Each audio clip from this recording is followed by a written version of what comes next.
దుర్వార్తలు ఎన్నొచ్చినా సరే భయపడకుండా ధైర్యంగా సింహంలాగా బతకాలంటే కావాల్సింది యథార్థత. మంచో చెడు మనం ఏమై ఉన్నామో యథార్థంగా జీవించగలిగితే వేషధారణ పక్కన పెట్టాలి. మనుషులు మెప్పించడానికి చాలా సార్లు వేషధారణ కలిగి జీవిస్తాం. వాళ్ళ కోసం మన మాట తీరు, మన పరిస్థితి మార్చుకుని నటిస్తా ఉంటాం. యథార్థంగా జీవిస్తే మనకి ఎవరు సెట్ అవుతారో వాళ్లే మనతో ఉంటారు. అనవసరమైన వారు మనతో ఉండి కూడా వేస్టే కదా. మనకి సరిపడిన వారు మనతో ఒక్కళ్ళున్నా చాలు. అందుకని బైబిల్ గ్రంథంలో కీర్తన గ్రంథం 112వ కీర్తన 7వ వచనంలో మన హృదయం యెహోవాను ఆశ్రయించి స్థిరంగా నుండును, వాడు దుర్వార్తకు జడియుడు. యథార్థంగా బ్రతికేవాడు దేవుని మీద ఆధారపడతాడు.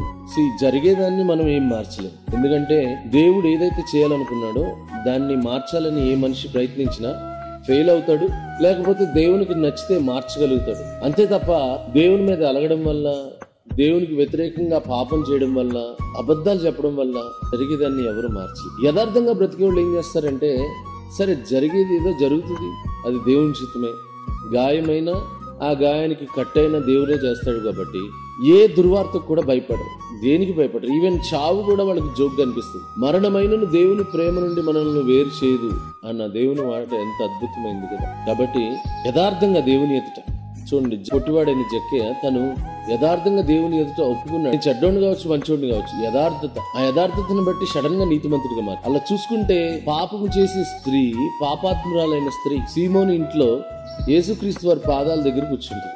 ఆమె ఏ ఉద్దేశంతో కూర్చుందో తెలియదు, కానీ దేవుని ఎదుటకు రాగానే ఆమె కూడా నీతిమంతురాలు. నన్ను విస్తారంగా ప్రేమించింది కనుక ఆమె విస్తార ప్రేమ, ఆమె విస్తార పాపలను క్షమించడానికి కారణమైంది అంటాడు యేసుక్రీస్తు. దేవుని ప్రేమించే వారికి, అంటే దేవుని ఎదుట యథార్థంగా ఉండేవారికి సమస్తం సమకూడి మేలు కొరకే జరుగుతాయి. కాబట్టి దేవుని ఎదుట యథార్థంగా ఉందాం, సింహంలాగా ధైర్యంగా జీవిద్దాం. God bless.